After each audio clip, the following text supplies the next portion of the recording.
Magandang araw sa inyo mga kaibigan at ating panonoorin ngayon sa vlog na ito ang mga video na nagbibigay ng inspirasyon sa mga DDS para hindi sila magtanong, di ba? Para hindi nila harapin yung katotohanan na si Sara Duterte ay may kaso na pagwawaldas dun sa confidential funds, di ba? Itong mga video na 'to na gustong-gusto ng mga DDS, ito ay parang ito yung nagsasarado sa sa kanilang isip. Ito yung nagpapaasa sa kanila na nagbibigay ng good vibes, 'di ba? Na sa mga video na 'to, parang ano si Sara Duterte, sina Digong Duterte, sina Bato, parang ano sila, 'di ba? Transparent sa mga kalokohan nila. Oh, 'yan. Maraming video 'tong pinanood ko at talagang kahapon tinadtad ng ganito yung Facebook ano ko, yung Facebook Reels ko. Ang dami talaga, sobrang dami. Ano sila? Sigurado napakalaki ng ginugol na pera kahapon kasi ano bawat scroll ko sila lang yung lumalabas, yung mga video ng DDS. Oh, tingnan niyo ha. At talagang nag-uubos ng pera dito kasi nga ano 'to pang optics nila 'to Pang influence nila, pang ano mo 'yun, pang mind control. Pang pangbudol nila 'tong mga videos na 'to panoorin natin. Ano? Martin Romualdez. Ang pinakagwapo ng mga PSG, Yes. na kay PRD. Patwi Tams. Itong gustong-gusto ng mga DDS Uy, bakit good Yan tayo? ang nagtapok man ta ng Kagat gwapo na kagat sila PSG dyan dito daw ko Hook daw. na hook. Oo na ako nandungog na balita. Nako. Oh, Ako, bakla walang ako. niya. Sino bakla dito? Wala yan. Sino ba? Oh, inamin niya, bakla siya Nag-admit na nga ako Sabihin, ano na naman, tuwan-tuwa ang mga DDS Mabuhay Talagang, ang bakla ng Pilipinas! Ano naman? Kala mo, totoo. Nanununtok naman ng sheriff. Artista ka, Ayun na, tinitira anong naman genre si ang magiging Franz linya Castro. mo? Mas gusto ko yung yung Kaya ang ano na gusto nila dito at mga show. paisa, si PBBM naman, sinindihan sa Quitis. Ang kadiwa para makabili po kayo ng mga bilihin na mura. 29 Meron per tayong kilo na bigas. bigas. Magkano yung bigas dito? 20? 25? 29 per kilo. Yun ang pinakamababa na. At para Hindi naman talaga tamang-tama, niya pagka kayang nakakuha makontrol kayo ng ng 20 payout, yun. Talaga napakahirap baka nun. shopping kayo ng kaunti dito Went to be, uy, ang ganda mo today. Hindi, mukha akong bangag. Hook na hook sila dyan Yung word na bangag na yun kaya dun sa era nila baliwala yun. Hindi yun hindi masama yun kasi nga ano yun parang alam mo yun yung parang groggy ka. Ganun ang dati. Yan. Kung gusto ng mga DDS yan, talagang nagsasarado ang isip nila sa katotohanan. Ang isa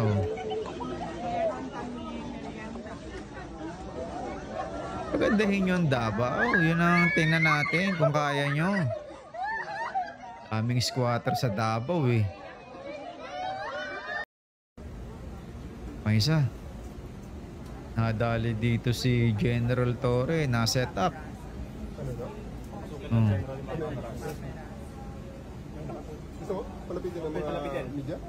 Set up si General Torre. Go! Go daw. Double time. Ding, Yan na. Lights, camera. Si General Torre, halata nga nag-iingat eh. Oh.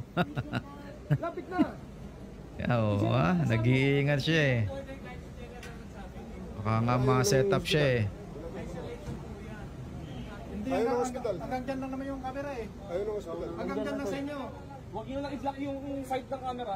Alis na lang dito ang mga kwan para makita ng camera. Para makita ng camera. Yan, masayaw. Grabe, kalaway na laway dito mga DDS oh. Paisa. Photo op. Ready sila oh. Dami nilang ganyang optics, daming ganyang pakulo. Ngayon lang tayo pakulo din. ng isang vice presidente na nakasuot ng hijab. Bagay na bagay ka ni ma'am. Tama ang ano. Na hijab.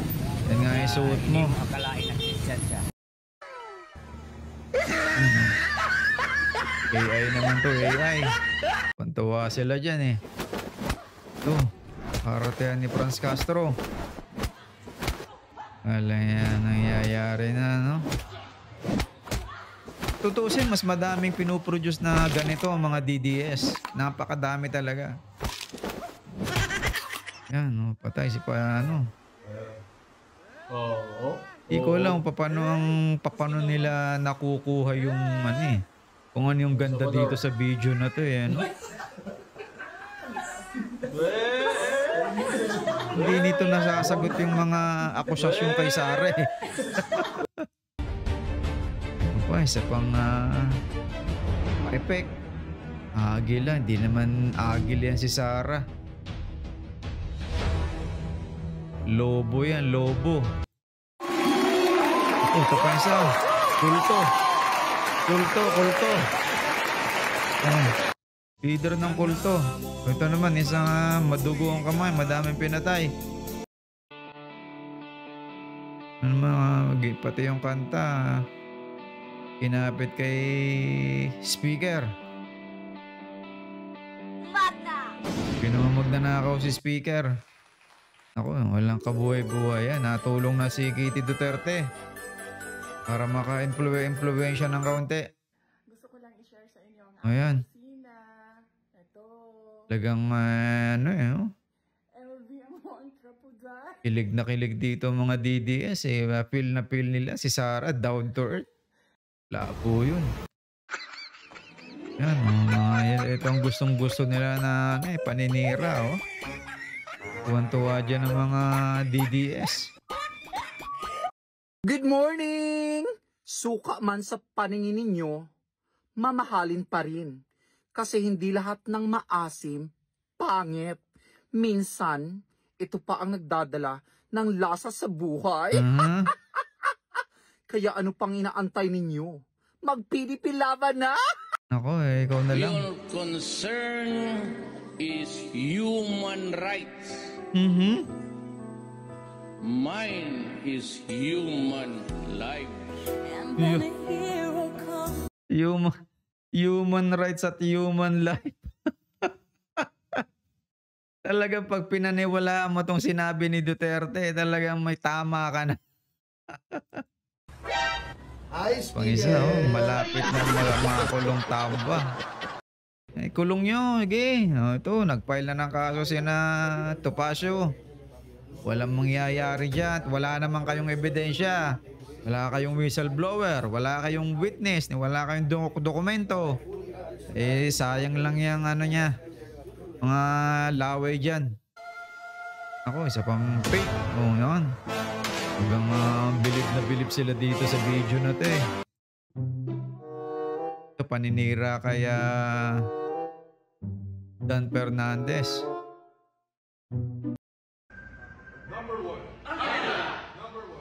Number one, Aguila. Oh, isa rin nga deepfake.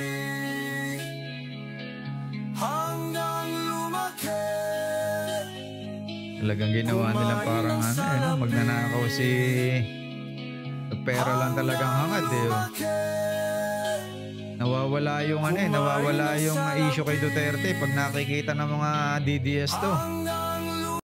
You have the evidence, go ahead and file the case.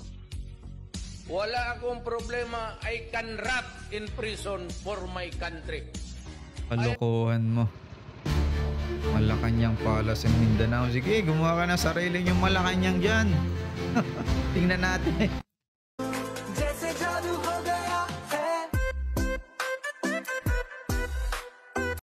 Di ba sa Davao meron doon parang crocodile park? May crocodile park doon eh.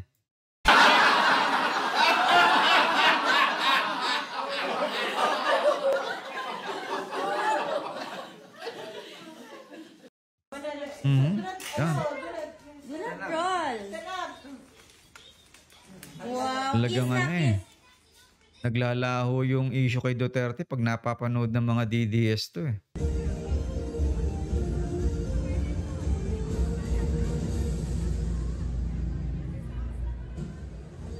Talaga may nakasunod na camera eh. No? Binibidyo talaga lahat eh.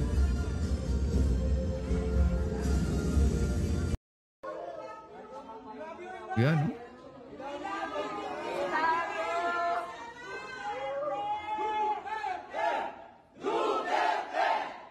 Pusherte. Pusherte. Pusherte. Ayan, ginamit ko sa sinulog oh.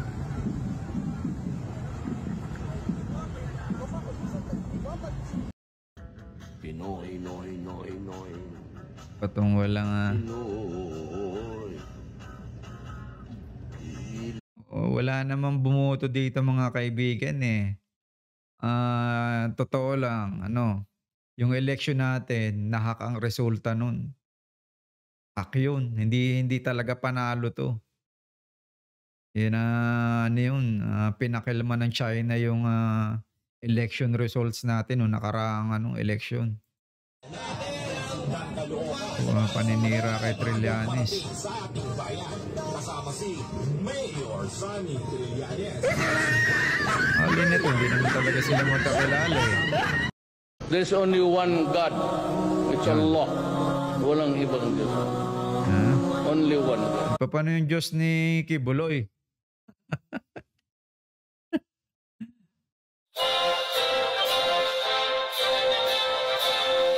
Ganito kami sa Davao City. Gusto nga ninyong humiwalay eh. Ganyan kayo sa Davao City, kalokohan nyo. We used to be best buddies, and now we're not. I wish you would tell me. Kung puno ng ganitong Facebook, ang TikTok, hira.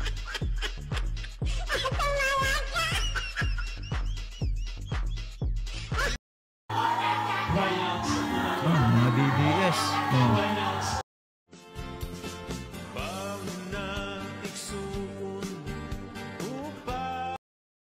Balang araw, bababa rin ako dito sa pwesto ko. Balang araw, mamamatay ako. Makakalimutan rin ako ninyo. Yan, Sarah, sindihan mo na yung bangag na yan. Yan. Yung mga walang kwentang tao, yan. Yan.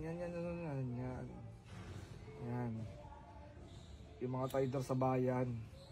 Dapat yan, nililiyaban na yan. Yan. Diba, Sarah? Yan ang trumaydor sa'yo.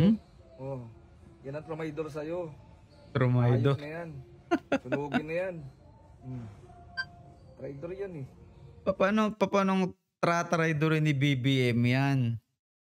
Unang-unang tumira kay BBM, di ba? Bumanat kay BBM, yung ama niyan. Pangalawang buwan na si BBM ay nakaupo, sumama naman si Sara doon sa rally na anti-BBM. Talagang mga kokote ng DDS na to eh.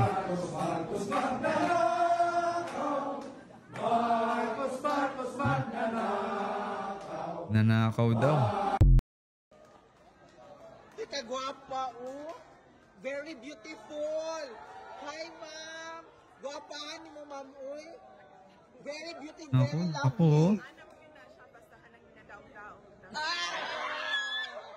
Ma'am, kinabdaog ko, pero wala ko niya gian mo. Wala ko. Dapat magpalit ka atong Martin Romualdez Slimita. Isa po akong proud member ng Team Suka. Oo, Team Suka ka kasi maputla ka na eh. At atin pong lalabanan ang Team Sinusuka! Maputla ka na. Ano pa to? Aming ganito sa TikTok at Facebook. Grabe.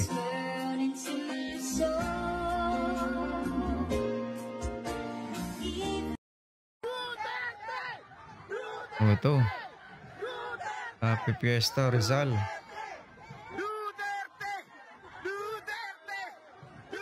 Duterte daw, Duterte. Pusherte. Pusherte.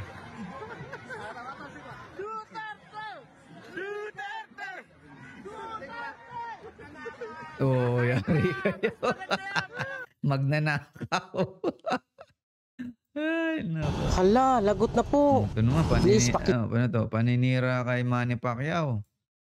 O, si Jinky yun. Sir, parang familiar. Kilala mo ba siya? May kasamang lalaki. Kira.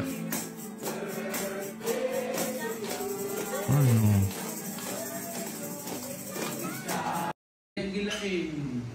Tunod yung matandang pusher. Ano ko? Pa. Celtic Tibo.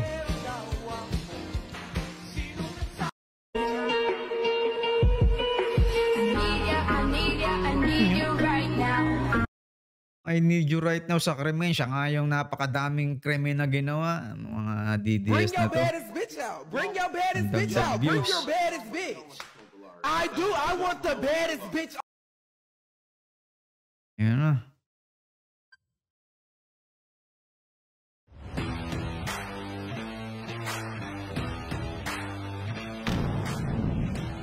BBM hair follicle drug test now. Talagang.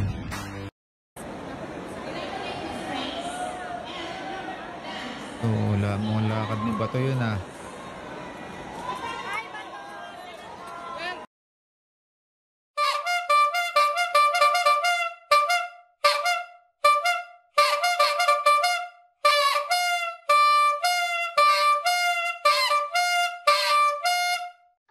Basta't tayo'y magkasama, basta't tayo, basta't walang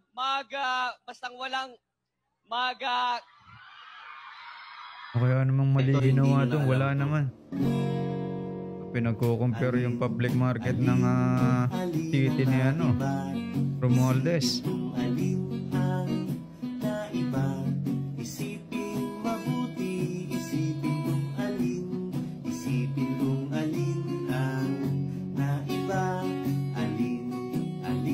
Wala mo naman. Mall yung pinakikita nyo eh. Mga loko-loko talaga itong mga DDS na to. Yan mga kaibigan kitang-kita nyo kung paano ang mga pangbudol sa mga DDS. Diba? So, yan yung mga ginagamit sa kanila para sila, yung mga DDS, makatulog na mabuti. Diba? Yan yung kanilang, alam mo yun, para mahay sila. Yung mga video na yan. Yan sila na-a-addict, yung mga DDS. Kumbaga, yan yung itinutulak ng mga Duterte. Diba? So, itong mga DDS, ito yung mga user ng mga fake videos, mga misinformation, mga deepfakes, 'di ba? Mga alam mo 'yun, mga lahat ng mga false na balita. So, yan yun, dyan addict yung mga DDS, pusher ngayon.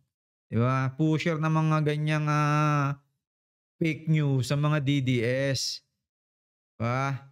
Kaya dapat magising na kayo diyan, mga DDS. Huwag kayong ma-addict sa mga ganyang video. Kasi hindi nakakatulong yan, di ba? Hindi kayo makaka-level up niyan, di ba? Yung mga video na yan na Alam mo yun? Alam mo talagang pino-produce ng mga Duterte yan, eh, yung mga supporters nila, yung mga binabayaran nilang vlogger. Eh, ano yan, sa totoo lang talaga, yan ay powerful tool, 'di ba? Pagma-manipulate ng mga public perception, pag-i-influence sa mga voters, 'di ba? Ano yan, naka-rely yan sa mga, alam mo yun, mga psychological, emotional, mga communication tactics, 'di ba? Yung kasing mga video na yan, nag-a-appeal yan dun sa emotion kaysa dun sa ano mo, yung pag-iisip mo, 'di ba? Mas nananalo kasi ang emotion, eh, over logic, 'di ba? Yung mga video na yan, naka-design talaga yan para mag-appeal sa inyong mga damdamin, 'di ba? Kaysa dun sa ano, kaysa dun sa pag-iisip nyo, 'di ba? Kalimitan diyan pinapakita yan nga, si Duterte na parang simpleng tao, Sara Duterte na alam mo yung down to earth, mga sweet, 'di ba, nakasakay sa mga motor, nagpapa-picture sa mga alam mo yun, sa mga kare-karenderya, ordinary people lang kasama. Yan ay pakitang tao, 'di ba? Nagke-create kasi ng parang ano yan, eh, emotional bond sa mga viewers. So yung emotional bond na yun, 'pag nakita ng mga viewers na gano'n, eh, mapi-feel nila na si Duterte ay isa sa kanila. 'Di ba? Yan ang mga paraan ng mga taong yan. Kayo mga DDS, ganyan kayo inuuto ng mga politicians na ano mo, galing Davao, 'di ba? Hindi yan talaga ano yun, hindi yan na sabihin nating parang kritikal na alam mo yun, na paraan para makatulong, makapagpaunawa sa tao, 'di ba? Hindi yan na legitimate. Hindi legitimate yang kanilang ginagawang anong yan, paraan na yan. Kumbaga parang illusion yan, illusion na sila ay parang alam mo yung authentic, 'di ba? Tunay na sila ay gano'n. Sila eh simple, tapang, yan yung mga content na nagpo-portray sa kanila. Pero sa totoo lang, ano yan, politiko yan, eh, 'di ba? Elitista yan, yan ang tatandaan niyo. Disconnected talaga yan sa masa. Hindi yan sasabihin niyo masang-masa yan, hindi. Naka-disconnect yan, eh, kailangan lang yan ng boto niyo. Ito ano yan, taktika ng mga traditional politicians yan, eh. Oo. Gagawin yan sa mga ganyang video, repeat ng repeat ng repeat. Ido-dominate ng mga yan yung algorithm ng Facebook, ido-dominate ng mga yan yung yung algorithm ng TikTok, 'di ba? Ang ano kasi niyan, ang talagang ano niyan, ang talagang kumbaga mechanism niyan, yung sabihin natin na purpose niyan, repeated ang tawag dito, mga publication, 'di ba? Oh. Yan ang nakikita natin ngayon sa Facebook, YouTube, TikTok, 'di ba? Constantly nire-reinforce 'yan. Ba, yung image ng mga Dutertes kailangan matanim sa isip ng mga mahihinaang kokote. Oh. Kaya ano yan, kumbaga parang illusory truth effect. Effect lang yan, psychological yan, phenomenon. 'Di ba? Na repeated, pag nire-repeat mo yung statement na yun, mapipil ng tao, totoo. Kahit na sabihin mo exaggerated o medyo peke, totoo, lalabas sa kanila yun. Ganyan yung epekto doon sa mga mahihinaang kokote. Kaya kapagka yan lagi yung pinupush sa inyo, eh, mag-i-engage kayo na mag-i-engage yan hanggang sa alam mo na yun, ma-hypnotize na kayo. Mag-appear na sa inyo na parang wala nang parang hindi na kayo magque-question sa kanila. Nagiging tawag dito, nagiging hero na sila ngayon. Hindi na ngayon sila parang kontrabida. yung narrative ng mga napapanood nyo, ginagawa silang ano, parang yung kalaban, yun yung corrupt, yun yung mahina, yun yung parang hindi nalalapitan ng tao, tapos pinepaint naman nila yung sarili nila as parang mga tagapagligtas. Ba? Parang good versus evil. Yan yung sinisimplify ng mga napapanood yung video dyan. Ba? Yan yung ano, yan yung parang constantly na bumobomba sa inyo. Yung negative portrayals ng mga kalaban, yung ibang leaders, sila naman positive. 'Di ba nakikita niyo yung pandaraya, 'di ba? Eh ano yan eh, exploitation yan eh. 'Di ba? Meron kasi tayong values mga Pilipino na nasa kultura natin na alam mo yun, parang tayo eh merong utang na loob, merong mga ano ba, mga may feeling tayong dapat maawain, 'di ba? Kaya yan, hindi yan ano, hindi yan akala nyo nagagamit ng mga politiko. Ginagamit sa atin yan. Di ba?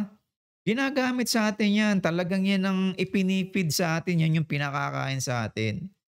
Yung parang strongman si Duterte. So, maraming Pilipino dyan eh mag-a-admire sa kanya kasi tough. Saka decisive na leader daw, ganun. So, yan yung ini-emphasize ng mga videos na yan. Yan tapang. Diba? Yung parang kamay na bakal daw. Oh, yan yung kanila mga pakitang tao. Mga humble showmanship. Oh, inaano niya na parang different sa mga politiko si Duterte na siya ay parang sa realidad, siya ay parang ano lang. Diba? Yung common tao. Hindi ganun. Hindi totoo yun. Ha? Saka meron din diyang pinakikita na tulad nung kanina na ang sabi daw ni Duterte, gusto daw niya yung ano, yung life and ano tawag doon? Yung sinabi niya. Basta pinakikita din diyan na yung bang pinakikita ni Duterte ng mga grupo niya na nakakatakot yung krimen, yung drugs, di ba? So, kailangan niya mapunta. Yung kapangyarihan kailangan mapunta sa kanya. So, mag-i-spread siya ng misinformation. Mga exaggerated na mga, ano mo yun, mga projects daw niya. Ay, mga nakita natin kanina, yung mga tulay. Eh, mga ano yan, hindi totoo yan. Claim lang yan. Oh. Pinapakita nga lang niya na pagka, di ba, pag hindi niyo ako binoto, wala tong mga anong to.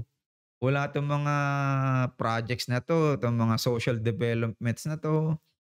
So, hindi yan totoo mga kaibigan. Pagka nakakita kayo ng ganyang video ni Duterte, kayong mga DDS, hindi yan totoo. Ano lang yan, hinuhulma lang yan yung kokote nyo. Yung mahina yung kokote. Na mahina kayo sa mga pag-analyze ng mga narratives ng mga Duterte. Emotional manipulation ang ginagawa sa inyo. Yung paulit-ulit na binobomba kayo. Binobomba kayo ng mga Duterte sa social media. Oh. Ini-influensyahan kayo. Yung mga tawag dito, yung mga voters. Oh. Kaya ano yan, marami sa talagang mga Pilipino na nahuhook sa ganitong klase ng content, 'di ba? Nire-reinforce kasi niyan na they want to believe na connected sila sa inyo. Hindi po totoo 'yan. 'Di ba? Yung mga emotional na mga videos na 'yan, parang nakaka-relate kayo eh ginagamit lang niyan yung inyong damdamin. Kaya mag-iingat po tayo pagka ganyan eh tawanan lang natin, hindi po totoo yung mga video ng Duterte na yan. Hindi yan na sagot dun sa kaso kay Sara na confidential funds. Yung kay Duterte na war on drugs. Hindi sagot yung video ni Duterte na nagbibigay siya ng mga flowers, 'di ba? Nagsasalita siya sa mga yung boses niya naririnig. Hindi yun totoo. Huwag kayong maniniwala doon. sagutin nila ng harapan yung kaso sa kanila, hindi yung iwas pusoy. 'Di ba? Mga patagilid na sagot ay talagang lokohan na. Nasama kayo, kayong mga DDS na mga panloloko sa kapwa niyo Pilipino. Kaya dapat ingat lagi. Na makinig diyan sa mga Duterte na 'yan. Walang katotohanan 'yan, yang mga video na 'yan parang, parang firewall 'yan sa utak niyo. Na ito yung katotohanan na dito sa kabilang side, hindi kayo makatawid. Kasi 'yan lagi ang pinapakain sa inyo. Yang mga video na 'yan. Dapat magkaroon kayo ng kakayahang magduda kasi. Kaya lang 'pag napapanood niyo 'yan, nawawala yung pagdududa niyo, eh. Yung pagsusuri niyo dun sa nawawalang pondo ni Sara, nagiging usok, 'di ba? Nagiging usok. Hindi niyo parang binibigyan pansin kundi parang nakakatulog na kayo dun. Pinatutulog na kayo ng mga video na 'yan. So, ito lang po at, sana naunawaan ng mga DDS na sila ay nauuto ni Duterte at, kung sino man yung mga ibang senador na alam mo yun, ang uuto sa inyo ay wag niyong iboboto yung mga senador na 'yan. Dahil, wala din namang gagawin. Wala namang ginawa yung mga 'yan.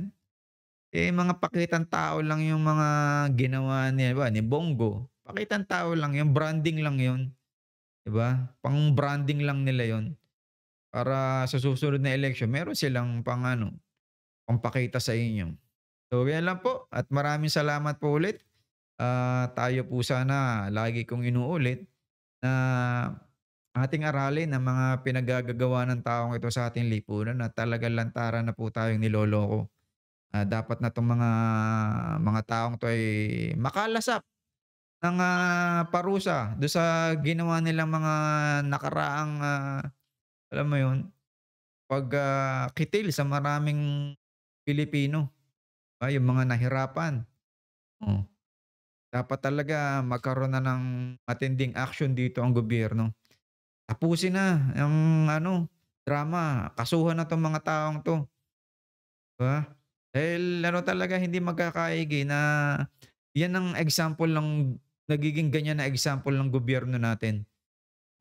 Si Digong ay naging presidente, anong ginawa niya? Napakadaming namatay. Natapos ba ang droga? Hindi. Kasi nga siya, hindi naman siya magaling. Ito si Sara, hindi naman din siya magaling. Nasampulan na nga tayo ng confidential funds.